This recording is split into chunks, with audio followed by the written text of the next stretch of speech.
নমস্কার, শুরু করছি আজকের সংবাদ।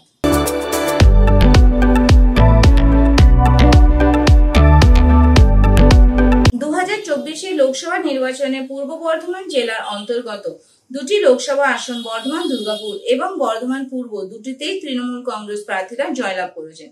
বর্ধমান দুর্গাপুর লোকসভা কেন্দ্রে জয়লাভ করেছেন কীর্তি আজাদ এবং বর্ধমান পূর্ব লোকসভা কেন্দ্রে জয়লাভ করেছেন ডাক্তার শর্মিলা সরকার। এই দুটি আসনে দল জয়লাভ করায় তৃণমূল কংগ্রেসের নেতৃত্ব ও কর্মীরা খুবই খুশি। আমরা এই ফলাফল নিয়ে মতামত জানতে চেয়েছিলাম পূর্ব বর্ধমান জেলা পরিষদের অধ্যক্ষ অপার্থিব ইসলামের কাছে। কথায় কথায় বিভিন্ন প্রশ্নের উত্তরে তিনি জানালেন, দলের জয়ের পিছনে কি কি কারণ রয়েছে, কেন বিরোধীরা পরাজিত হয়েছে, এখানে আগামী দিনে এই জয়কে সামনে রেখে কিভাবে দল বিধানসভা নির্বাচনের প্রস্তুতি নেবে, মানুষের সঙ্গে কিভাবে আরো নিবিড় জনসংযোগ গড়ে উঠবে তৃণমূল নেতৃত্ব ও কর্মীদের। আমাদের ক্যামেরার সামনে এই সব বিষয়ে তার মত প্রকাশ করলেন অপার্থিব ইসলাম।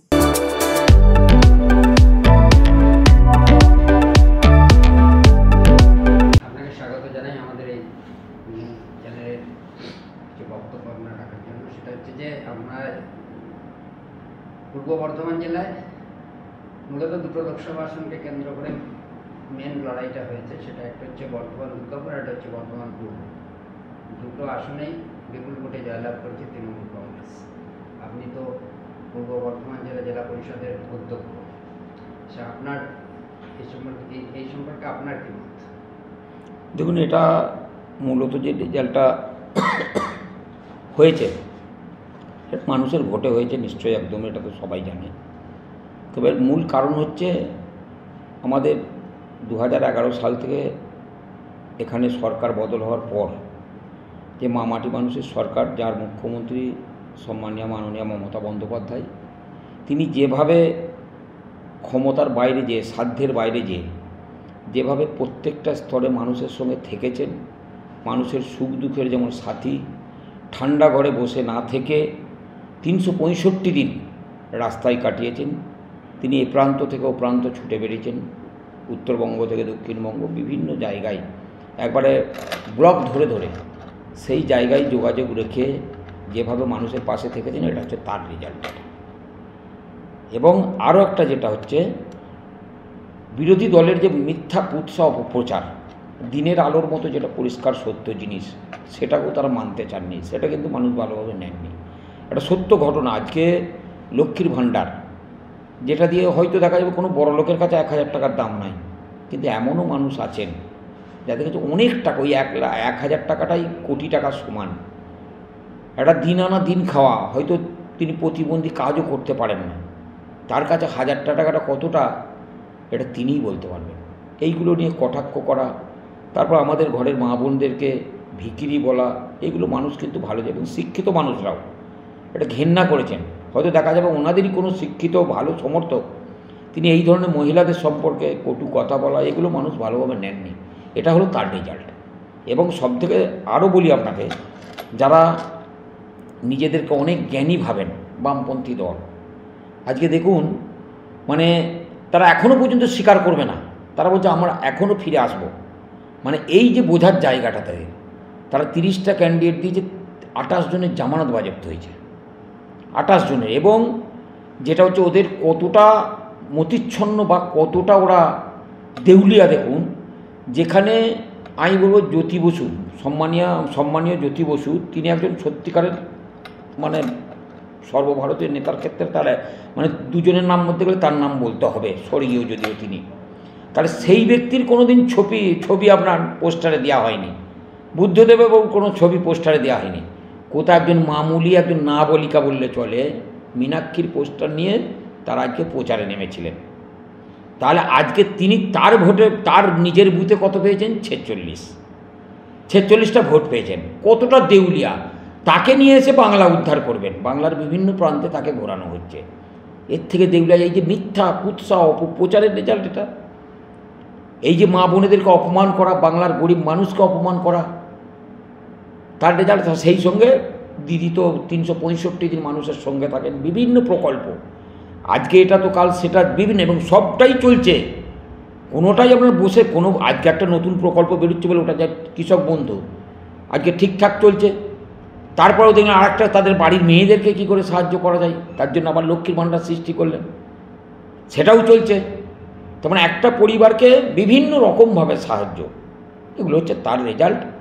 মানুষকে মাঠে ফেলে চলে আসেন না আমাদের নেত্রী, আমাদের নেতা অভিষেক বন্দ্যোপাধ্যায়, আমাদের সকলের প্রিয় দিদি মাননীয়া মমতা বন্দ্যোপাধ্যায়, এটা তার রেজাল্ট। বিজেপির দিল্লির নেতারা এখানে এসছেন, আগে বিধানসভা নির্বাচনে যেমন এসছেন, এবার লোকসভা নির্বাচনে এসছেন, বিশেষ করে প্রধানমন্ত্রী, স্বরাষ্ট্রমন্ত্রী, তারা এসে বারবারই বলেছেন এখানে 30 পার করতে হবে, কিন্তু দেখা গেল যে বিজেপি 30 পার হয়নি, 12তে আটকে গেছে। এ নিয়ে কী বলবেন? ওই তাদের যেটা ধর্ম নিয়ে যে যুদ্ধ, এই রাজনীতি আর ধর্ম, ধর্মের জায়গায় থাকবে। তা যদি হয় তাহলে যেখানে রাম মন্দির তৈরি হলো সেখানে কেন তারা হারলেন? হয়ে যাবে সব ফৈজাবাদে কেন হারলেন? আজকে সারা ভারতবর্ষের মানুষ পেটের ভাত চাইছেন, কাজ চাইছেন, শান্তি চাইছেন, ধর্ম আচরণটা স্বাধীনভাবে করতে পারি সেটা চাইছেন, কিন্তু তারা অন্য জিনিস বলছেন। আজকে মানুষ জবাব দিয়ে দিয়েছেন, এবং সবথেকে মুশকিল, সবটাই তো অশিক্ষিত দল। আজকে প্রধানমন্ত্রী তিনি আগে MA পাস করেছেন, তারপরে BA পাস করেছেন, তারপরে 8 পড়ে পড়া ছেড়ে দিয়েছেন বলছেন। আমরা 1 থেকে যে BA পাস করেছি, আর উনি আগে MA পাস করেছেন, তারপরে BA পাস করেছেন গুজরাটে, যে MA পাসটা উনি দিল্লিতে না কোথাও করেছেন, তারপর গুজরাটে BA পাস করেছেন, তারপরে গ্রামে যে 8 পাস করেছেন, তারপরে 35 বছর ভিক্ষা করেছেন। এ তো উল্টোটা, তাহলে তার রেজাল্ট তো উল্টো হবেই। তার যা কথাগুলো বলছেন ঠিকই মিলছে, কিন্তু তিনি আগে MA পাস করেছেন, তারপর BA পাস করেছেন, তারপরে 8 পড়ে পড়া ছেড়ে দিয়েছেন, দিয়ে 35 বছর ভিক্ষা করেছেন, আবার তার আগে কুমির ধরেছেন। তাহলে তাঁর ঠিক এই রেজাল্টটাও দেখুন ঠিক সেইভাবেই যাচ্ছে। তাহলে কেউ যদি ওই যে বলেন যে আপনার আমি হারলে তো হারাবি না, আমি বুঝলে তো বোঝাবি, আপনি যতই আমাকে বোঝান না 2 4 আমি কী করে হলো বলুন, সারা লাইফ কেটে যাবে, আমি বুঝবো না তো। তাহলে আজকে তারা ইসকে বার 200 পার, ইসকে বার 400 পার, তার যে রেজাল্ট খারাপ হয়েছে এটা সে বুঝবে না, ওদের কথা কম বলাই ভালো, ওদের কথা বলে তো কোনো লাভ নাই। বলবেন কি আজকে তার মানে এই যে জায়গাটা তার উপলব্ধি করার একটা শক্তি বুদ্ধি, তার যে এই কথাটা আমার কত বড় সেন্টিমেন্টে লাগলো, সেই সেন্টিমেন্ট বলে যন্ত্রটাই তাদের নাই, এই অঙ্গটা সেন্টিমেন্ট বলে যে অঙ্গটা সেটাই তাদের নাই। একদিকে দিল্লির নেতাদের এই ধরনের 400 পারের কথা বলা, এখানে এসে 30 পেরিয়ে যাওয়ার কথা বলার পাশাপাশি হচ্ছে কিছু মিডিয়া সেই সময় দেখা গেছে যে বিজেপি বা কেন্দ্রে NDA সরকারের ব্যাপকভাবে প্রচার করেছিল, এবং তারা 400 পেরিয়ে গেছে প্রায় ভোটের আগে, এবং ভোটের পরেও তারা অলরেডি ডিক্লেয়ার করে দিয়েছিল এক্সিট বলে। তো আমাদের যারা ঊর্ধ্বতন গার্জেন রয়েছেন, যারা নেতা নেত্রী, যারা সারা বাংলাকে সারা ভারতবর্ষকে দেখছেন, তারা নিশ্চয়ই এর কোনটা খারাপ দিক আছে তারা কাজ কোথাও হয় না বললে হবে না, কাজ সমানভাবে হয়েছে। যেমন পৌরসভা পৌর এলাকাতে হয়েছে, পঞ্চায়েত এলাকাতেও ব্যাপক হারে, অল ওভার ওয়েস্ট বেঙ্গলে এই সব প্রকল্প পৌরসভাতেও তো আছে, সব জায়গাতেই তো কাজ হচ্ছে আজকে এই জায়গায়। সেটা বললাম না, তার বিশ্লেষণ যারা আছেন, যারা এর মানে দেখভালের দায়িত্বে আছেন, দলের ঊর্ধ্বতন আছেন, সর্বভারতীয় ক্ষেত্রে যারা রয়েছেন, আমাদের দিদি আছেন, আমাদের প্রিয় নেতা অভিষেক বন্দ্যোপাধ্যায় আছেন, তারা নিশ্চয়ই এটা বিশ্লেষণ করবেন, এর PM রিপোর্ট তার বার করবেন যে কী কারণে হচ্ছে, তার ময়নাতদন্ত হবে, এই জায়গায় তারা করবেন। আমরা এত ছোটোখাটো একটা কর্মী, এসব বিষয়ে আমাদের মানে কোনো মন্তব্য করার জায়গাও নেই, আর আমরা মন্তব্য করতেও পারবো না, আর আমরা এতটা বুঝবো না।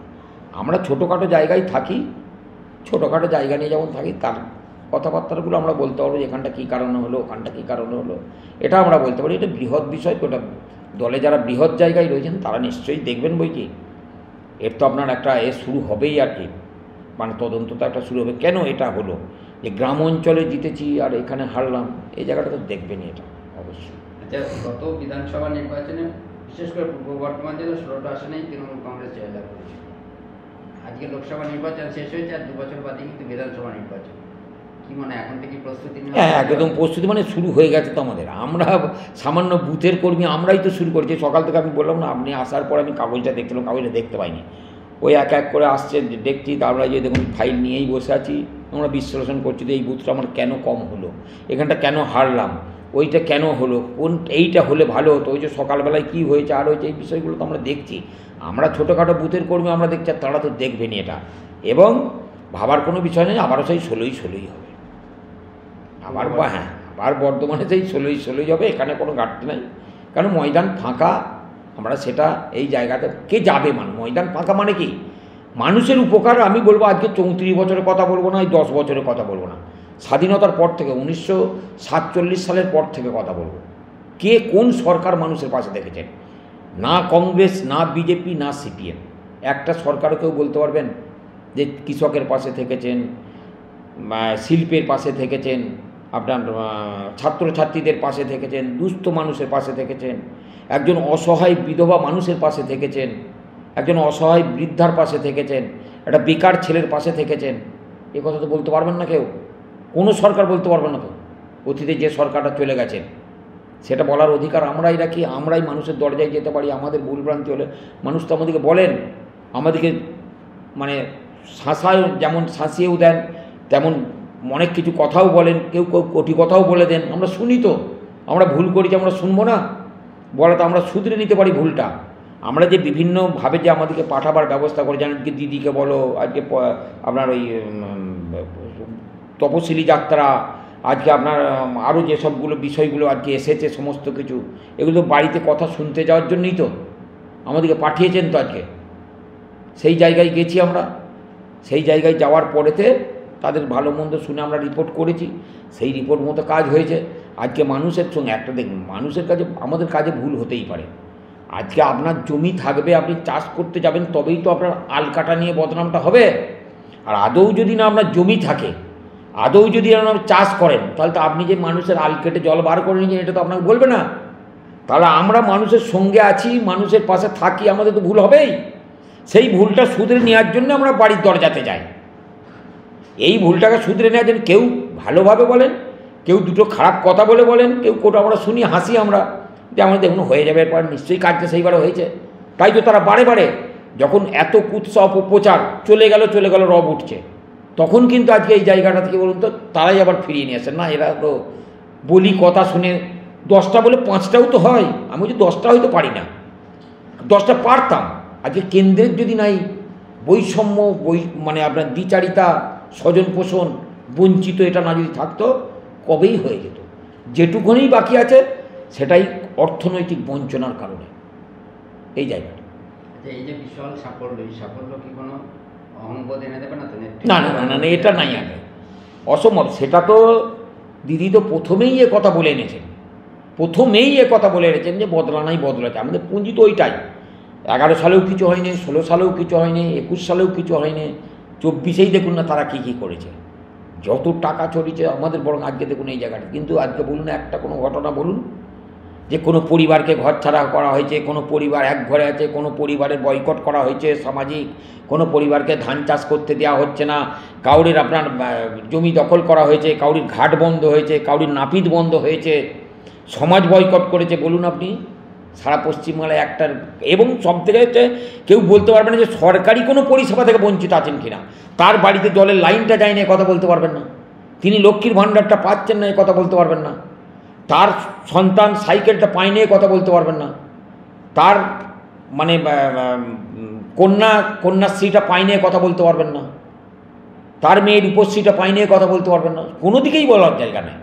আর সেই জন্যই বারে বারে আমাদের উপরে রাগলেও, রাগটা কিন্তু তখনই যখন ইভিএমে যে যখন জোড়া ফুলটা দেখেন, মানুষ কিন্তু ভুলে যান না, পাশে থাকলে এরাই আছে, এরাই থাকবে, এদের কথাই ঠিক। তাই আজকে এত সেন্ট্রাল পোস্ট দিয়ে ভোট করার পরেও আজকে আমাদের জোয়ার আছে।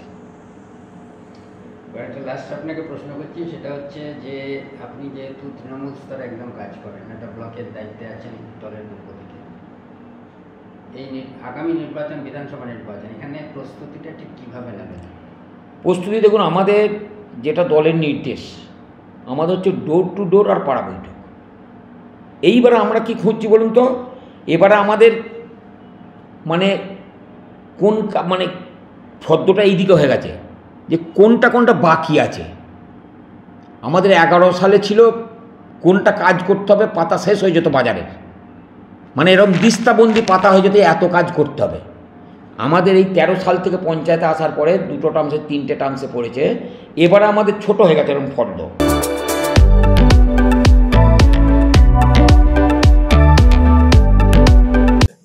আজকের সংবাদ এ পর্যন্তই। নমস্কার।